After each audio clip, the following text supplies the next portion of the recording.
concesión del campo Sacha al consorcio chino-canadiense Sinopetrol se cayó porque, según la ministra Inés Manzano, la empresa no entregó la prima de $1.500 millones en el plazo fijado por el presidente Daniel Noboa.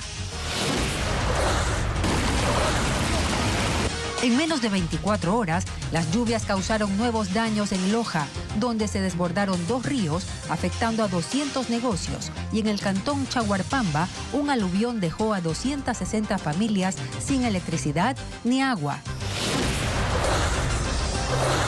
Las lluvias también afectan a los albergues de animales rescatados en Guayas y Manabí.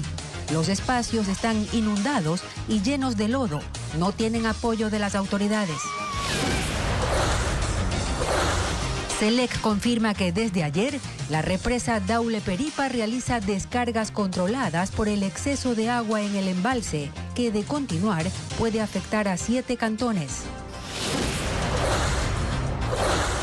La Corte Constitucional dijo no a la propuesta del presidente Noboa de reformar la Constitución para que los jueces ordenen prisión preventiva obligatoria en casos de terrorismo y crimen organizado.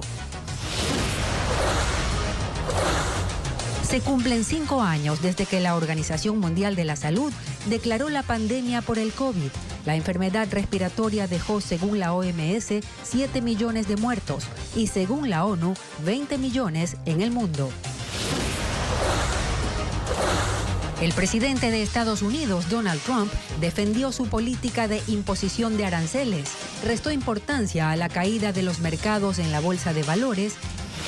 Buenas tardes, amigos, bienvenidos. Iniciamos la información este miércoles 12 de marzo de 2025. La delegación del campo Sacha irá a un nuevo proceso. Hola, María Isabel. ¿Qué tal, Gaby y amigos? Buenas tardes. El consorcio chino-canadiense Sinopetrol no logró pagar el anticipo antes de que se acabe el plazo.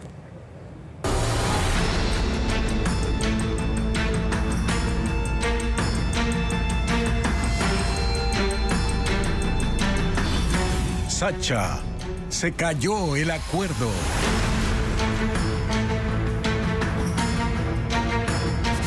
El consorcio chino-canadiense Sinopetrol no entregó la prima de $1.500 millones en el plazo fijado por el presidente Daniel Noboa para la adjudicación del campo Sacha. Así lo confirmó la ministra Inés Manzano en Contacto Directo. Ahora el gobierno dice que buscará otras opciones mientras potencia a Petroecuador. Informa Adriana Bermeo.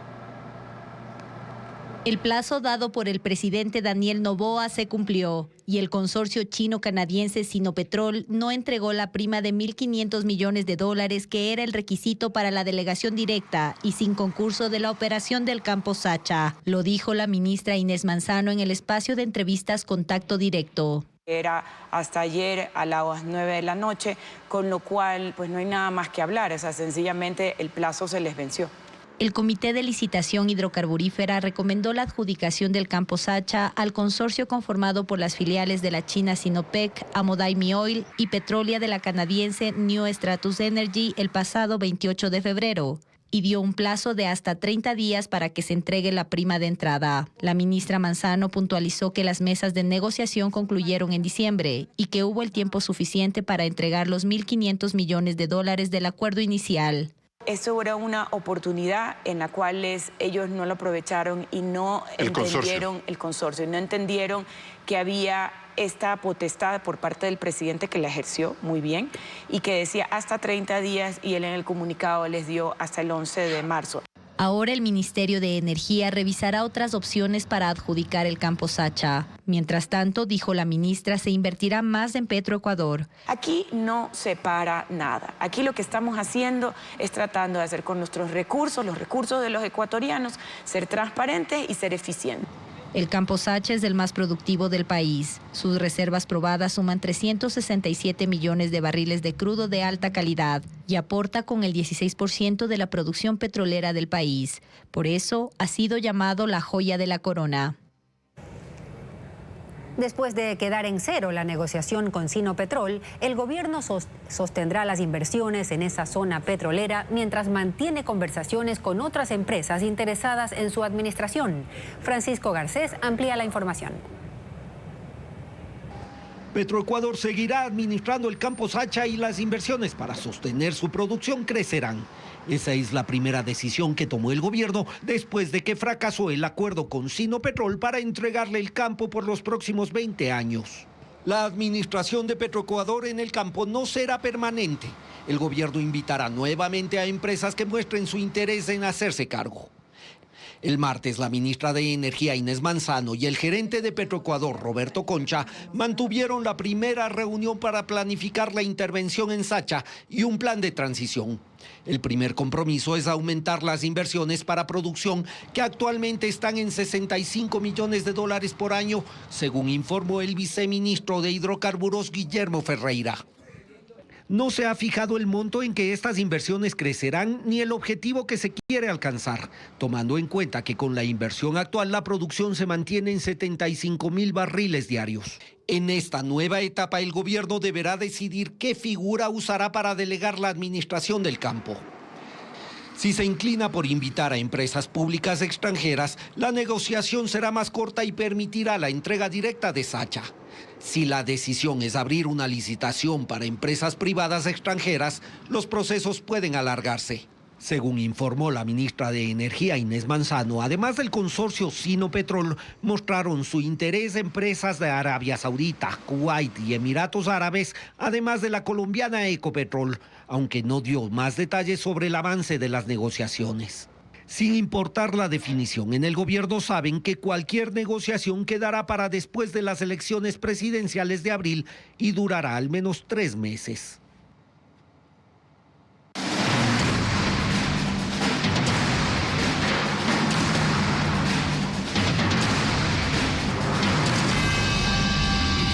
Lluvias. Los estragos aumentan. Las lluvias volvieron a golpear con fuerza a Loja y sus alrededores. Los ríos Malacatos y Zamora se desbordaron, anegando calles y plazas.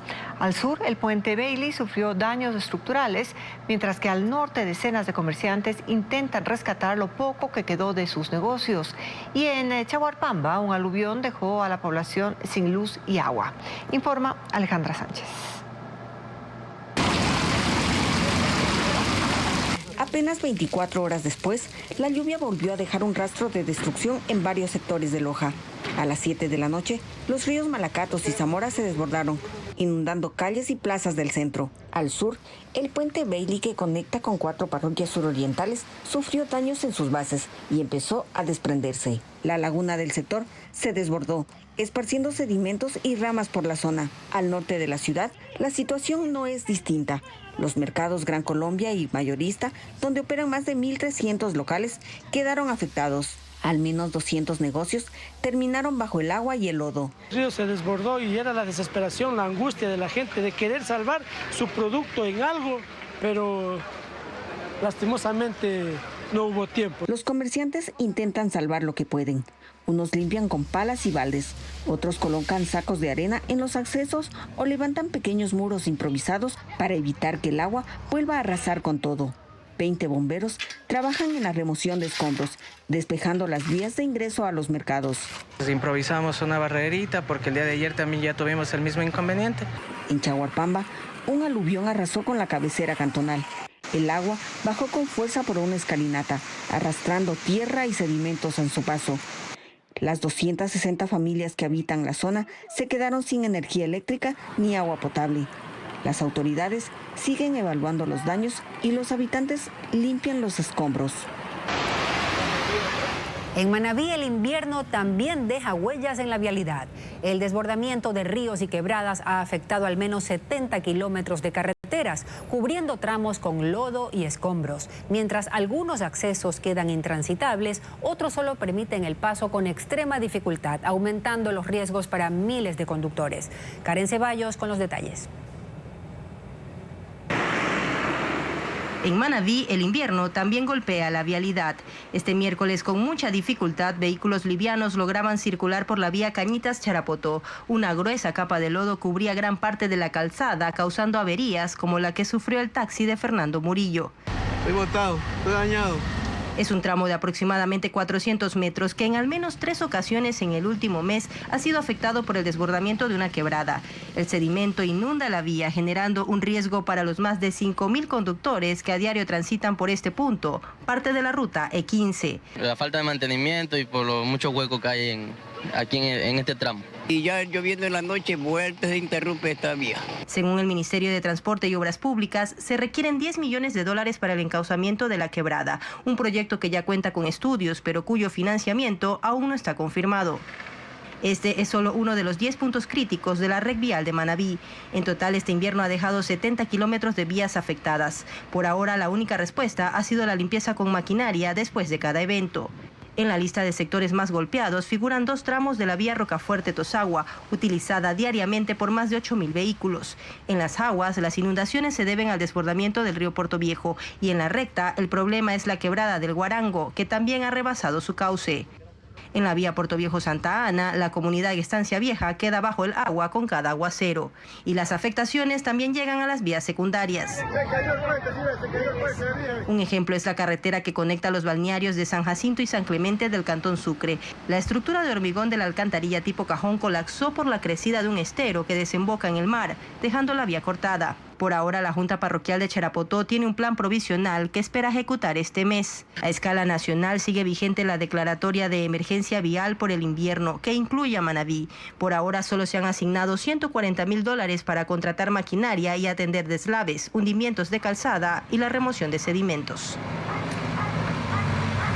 El presidente de Estados Unidos, Donald Trump, defendió el uso de aranceles y afirmó que estos podrían multiplicarse.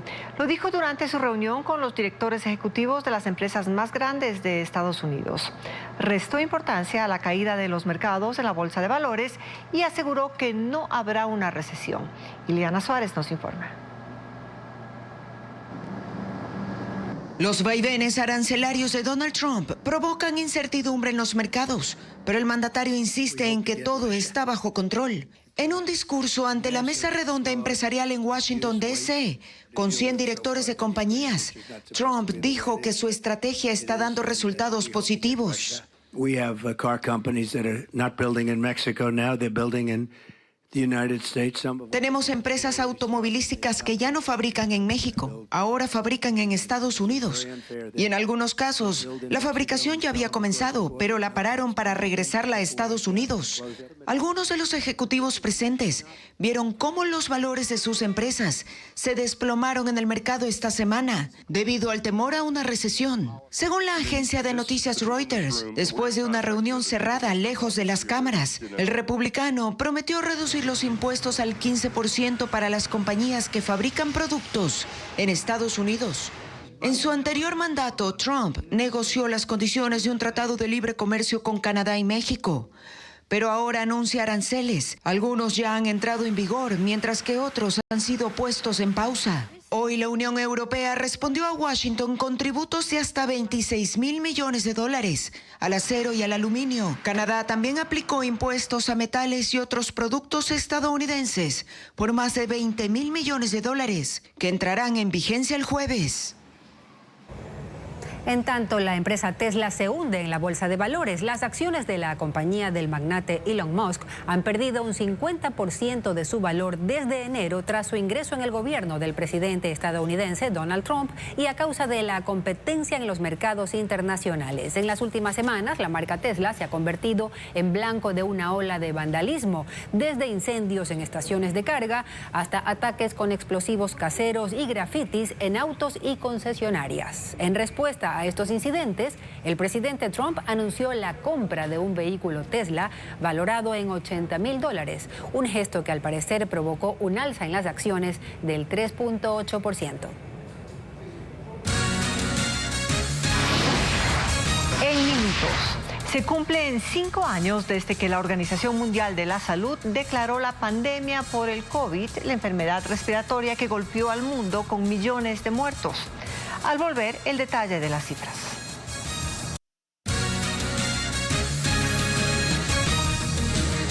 La CONAIE reúne en el auditorio de la empresa eléctrica de Quito a organizaciones sociales y movimientos que respaldaron la candidatura presidencial de Leonidas Issa para tomar una posición frente a la segunda vuelta. Una de las partes reiteró que no apoyará a la derecha, que identifican con el presidente Daniel Noboa, pero no dijo si eso implica un apoyo a Luisa González del correísmo. Issa aseguró que respetará las decisiones de las regionales de la CONAIE, que ya tomaron una posición. La Corte Constitucional bloqueó la reforma parcial sobre la prisión preventiva propuesta por el presidente Daniel Noboa. Los magistrados concluyeron que el cambio restringe derechos y llamaron la atención al primer mandatario. Informa Jacqueline Rojas. La Corte Constitucional no dio paso a la propuesta de reforma parcial planteada por el presidente Daniel Noboa sobre la prisión preventiva. El primer mandatario pretendía cambiar el artículo 77 de la Constitución para que los jueces tengan la obligación de dictar la medida cautelar de prisión en casos de terrorismo y crimen organizado. La Corte indica que la prisión preventiva es excepcional porque se dicta al inicio del proceso, cuando la persona implicada goza de inocencia y aún no ha sido juzgada y condenada. El fiscal debe justificar ante el juez que hay peligro de fuga. No se puede dictar de forma automática, como sugiere el presidente, porque se convertiría en una pena anticipada. En su dictamen, los magistrados recuerdan que el Código Orgánico Integral Penal ya permite que un juez dicte prisión en delitos de terrorismo y crimen organizado. Para la Corte, la propuesta de Daniel Noboa restringe el derecho al debido proceso y a la presunción de inocencia, y llama nuevamente la atención del presidente de la República por plantear múltiples propuestas de reforma constitucional de manera fragmentada. Estos mecanismos deben activarse con responsabilidad y considerando las profundas implicaciones en el Estado. El dictamen negando el procedimiento de reforma parcial se aprobó con 7 votos a favor y el voto en contra de las juezas Teresa Núquez y Carmen Corral.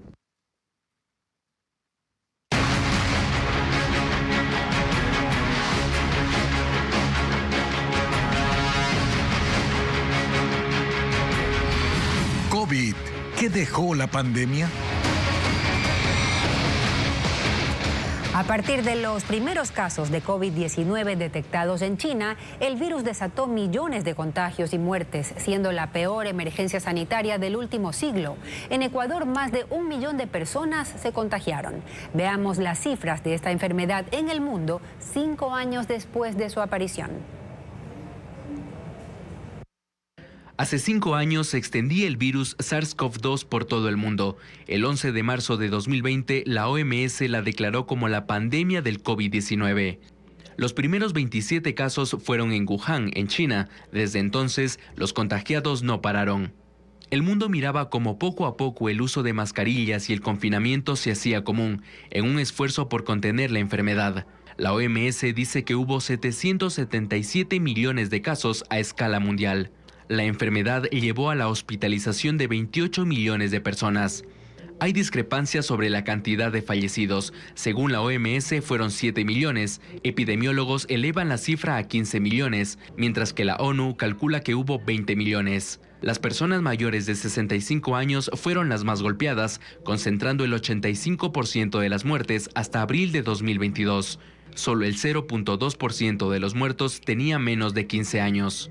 La vacuna ofreció una herramienta para contener el mal. En 2023, la OMS dejó de contabilizar las dosis aplicadas en el mundo. Fueron 13.000 millones de vacunas. El 67% de la población recibió 2 vacunas y los demás una dosis. En Ecuador, según el INEC, hasta 2024 hubo 1.024.000 contagiados, que dejaron 36.015 fallecidos. Pero el registro civil inscribió 54.000 muertes en exceso, lo que totaliza 90.000 decesos ocurridos en pandemia. En el país se han vacunado 14.6 millones de personas, al menos con una dosis. En la actualidad, solo el 3% de los infectados necesita hospitalización. Y la pandemia también ha dejado aprendizajes y descubrimientos que obligaron al mundo de la ciencia a indagar en tiempo récord. Las investigaciones no se han frenado y siguen entregando nuevos descubrimientos para combatir la enfermedad. Así lo cuenta Carla Delgado.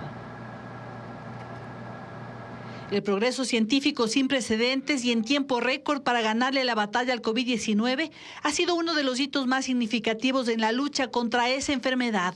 La comunidad científica se unió en una carrera contra el tiempo para mitigar los efectos del virus. La primera vacuna fue desarrollada en 9 meses por la farmacéutica Pfizer, cuando regularmente desarrollar una inmunización tomaba años. Los estudios no se detienen. Uno de los descubrimientos más recientes, el de octubre del año pasado, cuando la FDA autorizó una prueba rápida de venta libre que detecta tanto la COVID-19 como la influenza. Otro avance de la ciencia es la vacuna Vivermax, desarrollada por la empresa española IPRA. Es la primera vacuna contra el COVID-19 creada en ese país. Basada en proteínas recombinantes, esta vacuna ha demostrado ser altamente eficaz como refuerzo para aquellos que ya recibieron otras vacunas. No solo esta vacuna ha sido uno de los últimos descubrimientos importantes. La Universidad de Cambridge, Oxford y el Instituto Tecnológico de California desarrollaron una vacuna universal que protege contra diversas cepas, incluyendo algunas desconocidas. Esta vacuna podría revolucionar la manera en que respondemos a futuras pandemias. El estudio fue publicado en la revista Cell Reports Medicine. Los avances de la ciencia tienen que ver además con el entendimiento de la fisiología del virus, como explica el epidemiólogo David Larreategui. Por ejemplo, pudimos entender cómo el COVID generó alteraciones cerebrales, ha generado alteraciones secundarias al cerebro, se afecta a tejidos nasales, tejidos gustativos. Con esto podemos entender ya cómo desarrollar, se están ya haciendo experimentos de cómo desarrollar tratamientos para controlar los efectos inflamatorios que van dejando los virus en los pacientes. Los estudios en torno al virus no se detienen. Moderna ya anunció para este año la vacuna combinada, que puede proteger contra la COVID-19 y la gripe. Estaría disponible a mediados de 2025. Pausa y más adelante en Televistazo. El invierno también afecta a los refugios para animales rescatados en Guayas y Manabí. La humedad amenaza la salud de perros y gatos.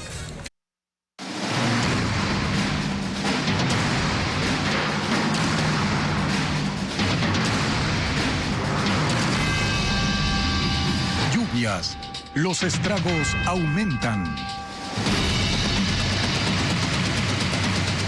Las lluvias han convertido a los albergues de animales rescatados en espacios inundados y llenos de lodo. Sin apoyo estatal ni municipal, la mayoría de estos refugios sobreviven con autogestión y donaciones, mientras la falta de un censo oficial impide siquiera calcular cuántos animales están en riesgo. María Gabriela Carpio explica. Cada vez que llueve, las instalaciones de este albergue para animales rescatados terminan inundadas. En estos terrenos de 5 hectáreas en San Borondón, los pasillos están cubiertos de lodo, maleza y charcos con larvas. Los 80 perros que solían correr libremente ahora permanecen encerrados en caniles o jaulas. Otros buscan la forma de no mojarse, aunque sus juguetes siguen en medio del agua estancada. El sitio también acoge a 160 gatos. Una de las 4 zonas que los alberga está vacía porque asimismo quedó anegada. Hogares temporales han recibido a algunos, pero la humedad amenaza la salud de aquellos que no se han ido. No pueden salir los animales a jugar, no podemos realizar más rescates, estamos completamente parados en el tema de rescates. La situación desesperada por la que está pasando el refugio Alma Animal se replica en todas las zonas inundadas del país y más concretamente en las provincias declaradas en emergencia. Estos albergues en su mayoría no cuentan con ayuda estatal ni municipal, dependen exclusivamente de la autogestión y de donaciones de ciudadanos. Y a esto se suma otro problema. Según las organizaciones de rescate animal, ni siquiera hay un censo ni un registro oficial de cuántos albergues hay. Por ende, no se puede calcular la cantidad de animales en riesgo. Prueba de ello es lo que ocurre en Puerto Viejo. En la comunidad de Estancia Vieja, en la vía hacia Santana, el refugio de Pasca quedó afectado en un 90%. Además de recibir ayuda privada, su propietaria gasta un promedio de $500 mensuales para alimentar a sus 54 perros, 3 gatos y 2 burros. Ninguna institución pública me ha querido dar la mano. Mónica Cabrera, vocera de la Fundación Rescate Animal Ecuador, señala que no hay una política integral de atención a los animales durante emergencias de esta índole, por lo que no se puede planificar sin cifras reales. Si no tenemos datos, no podemos hacer políticas de prevención ni políticas de actuación con cantidades ciertas e incluso designar el presupuesto adecuado. Porque el estado de la fauna urbana está relacionado con la salud de la población. Si tenemos muchos animales en la calle, abandonados, que no están siendo tratados, que no están siendo atendidos, que no tienen una vacuna, se pueden desatar epidemias, por ejemplo de leptospirosis, que es de zoonótica, es decir, puede transmitir de animales a personas. Y a su criterio no es un problema que afecte únicamente a los amantes de los animales.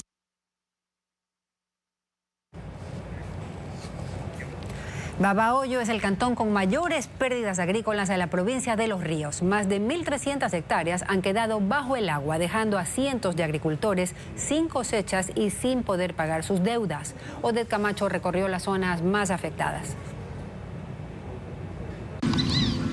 Las inundaciones han devastado la producción agrícola en Babahoyo, el cantón más afectado de la provincia de Los Ríos. Bajo grandes espejos de agua quedaron horas de trabajo y proyectos que buscaban mejorar la economía de cientos de familias. Los agricultores de los recintos El Consuelo, El Piñal, Puerta de Zinc, La Legua y Colorado viven con angustia. Han perdido aproximadamente 1.000 hectáreas de cultivos. En los arrozales, el agua alcanza hasta 4 metros de profundidad.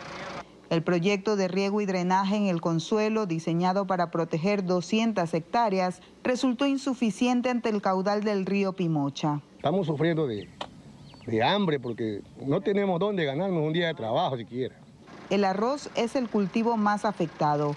Con un ciclo de producción de 4 meses, estas tierras fueron sembradas en diciembre y la cosecha estaba prevista para abril. Según el Ministerio de Agricultura, hasta el momento se han contabilizado 1.363 hectáreas afectadas en Babahoyo y 491 agricultores perjudicados. Tenemos créditos a través del Ban Ecuador, del Banco de Fomento en Liquidación que estamos debiendo, a través de cooperativas de ahorro y crédito y de personas que también nos han ayudado como ciertos dueños de piladoras y estamos debiendo esa cantidad de dinero. Es decir, estamos totalmente quebrados los pequeños agricultores con este fenómeno natural. Los cultivos de cacao, maíz duro y plátano también están afectados.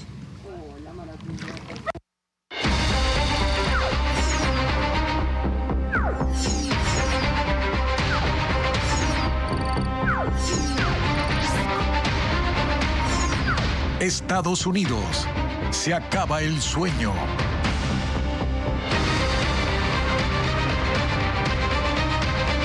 Una vez en Ecuador, hay familias de migrantes que enfrentan el dolor de que uno de sus miembros murió durante la travesía irregular a Estados Unidos. Bessie Granja relata que eso pasó con Elvis Mairongo y su hijo Mateo, de 1 año, quienes perdieron la vida en México intentando cruzar a Estados Unidos. Con ellos viajaban 3 familiares, quienes ahora buscan una oportunidad aquí.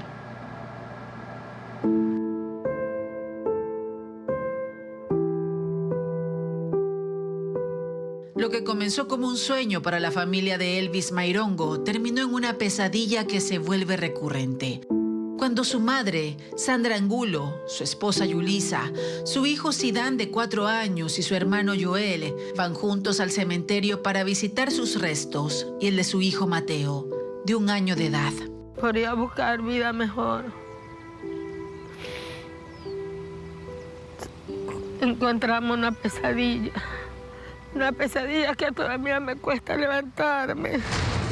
Todos, excepto Sandra, migraron en julio del año pasado de forma irregular a Estados Unidos. Cruzaron juntos la selva del Darién y el pasado 3 de enero, cuando estaban en México, Elvis junto al pequeño de 1 año, cayeron de un tren de carga cuando estaban a punto de cruzar la frontera hacia territorio norteamericano. El otro hijo del migrante fue testigo de ambas muertes. De eso salió la idea de inmigrar porque nosotros tenemos un pequeño negocio y teníamos problemas de vacunas. Y mis hijos no querían estar allí por esa situación. Entonces, ellos se fueron por ayudarme a pagar las deudas que teníamos y ayudar a su familia.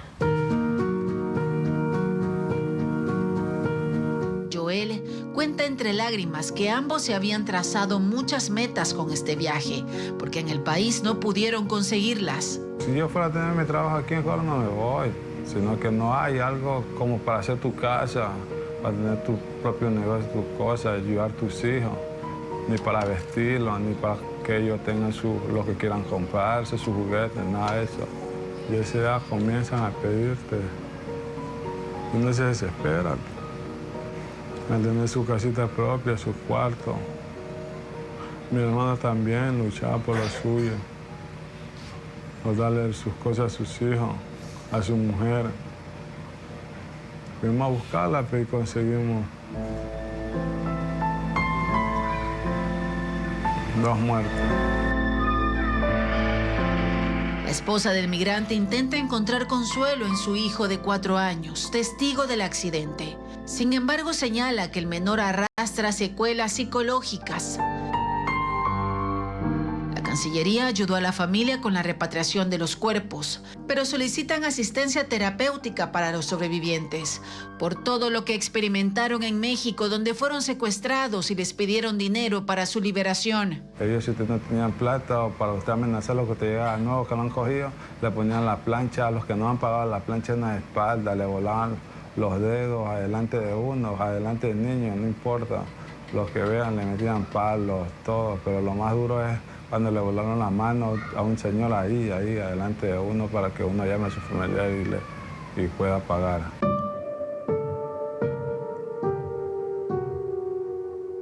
Esta familia se aferra a la esperanza de encontrar en Ecuador oportunidades laborales y ser parte de los planes de ayuda que el gobierno ofreció para los deportados.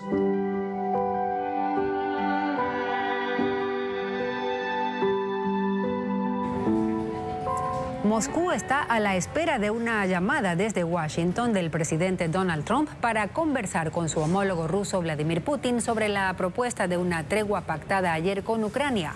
A la par, el secretario de Estado estadounidense Marco Rubio afirmó que Europa debe involucrarse en un eventual acuerdo de paz con Rusia. Informa Ileana Suárez. Los ojos del mundo están puestos sobre Moscú tras la reunión de las delegaciones de Ucrania y Estados Unidos en Arabia Saudita. El portavoz del Kremlin, Dmitry Peskov, dijo que esperan una llamada telefónica del presidente Trump para que converse directamente con su homólogo Vladimir Putin sobre la propuesta de alto al fuego de 30 días. Mientras que la vocera de la Cancillería rusa, María Zakharova, aclaró que luego de analizar el acuerdo alcanzado en territorio saudita, tomarán sus propias decisiones. Ante este escenario, el secretario de Estado Marco Rubio llamó a los aliados de Europa para que se involucren en una eventual resolución de paz y subrayó que este conflicto no se resolverá por la fuerza, pues el único camino es el diálogo.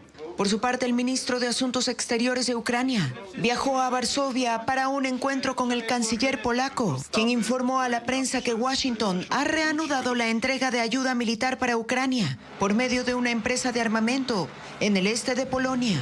Asimismo, se restablecieron los servicios de Internet de la empresa Starlink de Elon Musk en Ucrania. La NASA anunció el despido de su científica jefe y de otros 22 funcionarios expertos en cambio climático para cumplir con el mandato del presidente Donald Trump. La agencia espacial informó que habrá más recortes y que también suprimió la Oficina de Política y Estrategia, así como la División de Diversidad, Equidad e Inclusión. Expertos de programas de ciencias espaciales esperan que ninguno de estos ajustes afecte a los trabajos para el regreso del hombre a la Luna y la exploración en el planeta Marte.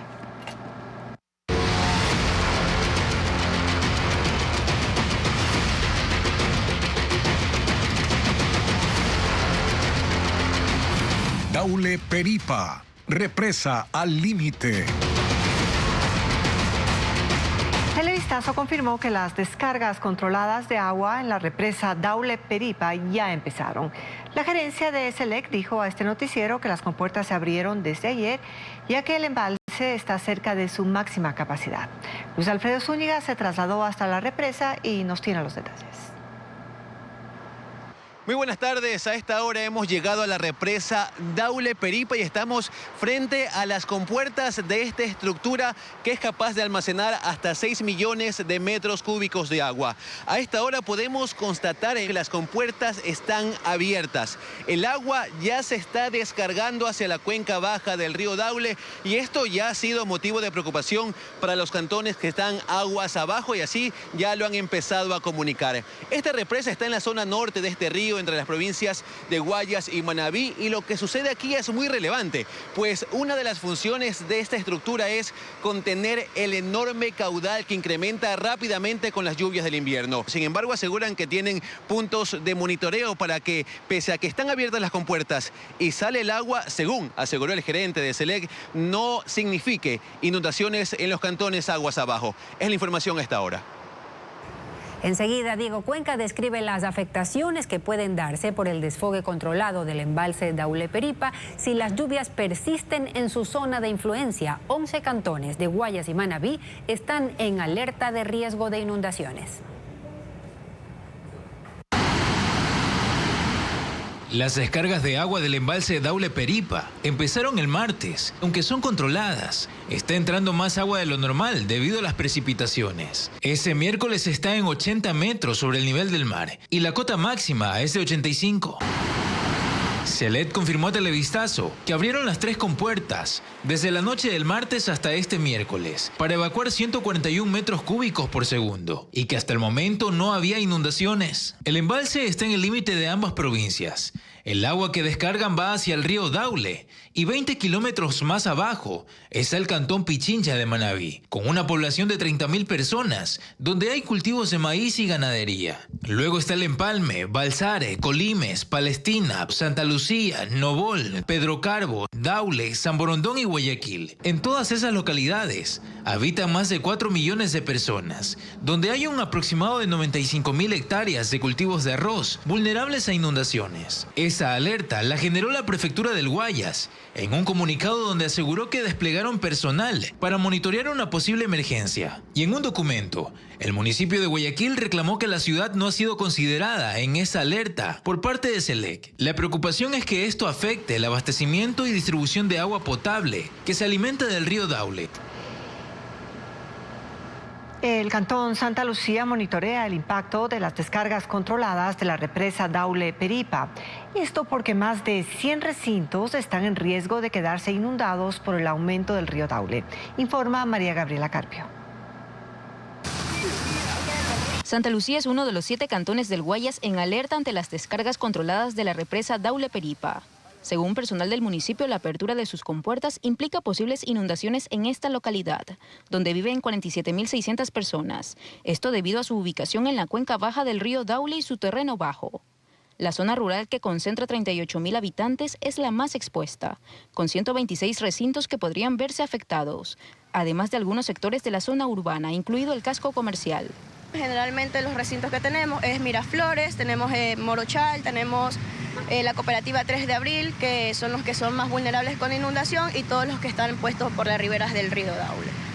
Aunque en este momento no hay inundaciones, personal técnico y de gestión de riesgos acude hasta el recinto La Capilla, donde monitorean la cota hidrológica. Esto es clave, pues permite medir el nivel del agua en tiempo real y con eso tomar decisiones. Dentro de la cota nosotros tenemos un límite que es 85 sobre el nivel del mar. Quiere decir que ya llegando 84, 85 ya comenzamos a ver afectaciones dentro de las zonas urbanas y obviamente zonas rurales. De esta forma se preparan, pues 2 años atrás el cantón quedó bajo el agua, producto de las descargas de la represa. Se han dispuesto 9 alojamientos temporales, 4 en la zona urbana y el resto en la rural. El Coliseo Municipal es el albergue más grande con capacidad de recibir hasta 1.500 personas. En este espacio de 1.200 metros cuadrados están esperando la declaratoria de emergencia para equipar y recibir a las familias damnificadas.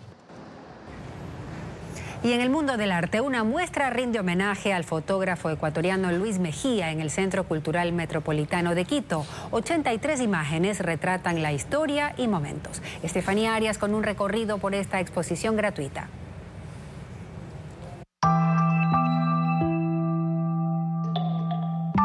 Un instante cotidiano o una parte de la historia son recuerdos capturados entre 1962 y 1992. Pasando revista se titula esta exposición, compuesta por 83 fotografías de Luis Mejía, que se inauguró en el Centro Cultural Metropolitano de Quito. Un nombre que el artista también usó para llamar a una de sus miles de imágenes que capturó durante 50 años de trayectoria. Se trata de una adulta mayor que pasa por delante de la banda municipal, que en medio del desorden es como si todos los músicos le hicieran una enfilada reverencia. crea su propio realismo mágico en sus fotografías artísticas, tomando como referentes a los pobladores de la ciudad de Quito. Mi padre usualmente, el momento que estaba revelando, ya les titulaba a las fotografías. Mejía era conocido como el Ojo de Quito.